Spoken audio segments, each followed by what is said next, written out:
fatto anche un consiglio regionale, vedete le bellezze delle Dolomiti, e quindi qui sulla Marmolada il ghiacciaio abbiamo visto, ma soprattutto difendere i nostri confini. Ecco Presidente, finito il Consiglio regionale, che cosa succederà adesso?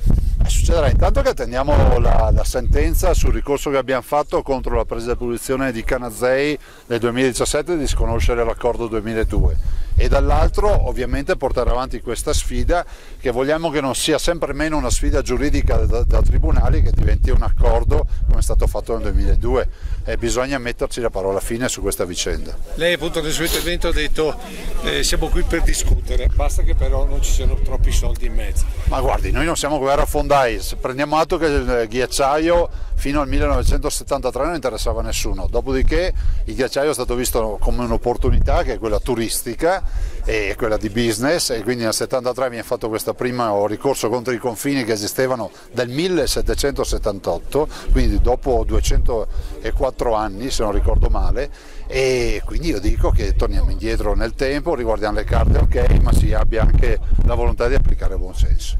Lei ha detto che questo Stato italiano è l'ufficio complicazioni e affari semplici. Ma guardi, noi siamo qui oggi per parlare di una causa che ha 45 anni di storia. Questa lo dice lunga sul fatto di come va la burocrazia in Italia, di come poi queste decisioni che sono strategiche, uniche per il nostro territorio, debbano essere prese dai tribunali. Direi di lasciare fuori i tribunali e di chiudere questa partita. Ai Veneti cosa vuol dire come ultima battuta proprio qui in alto? Che hanno una regione magnifica e sono difesi divinamente.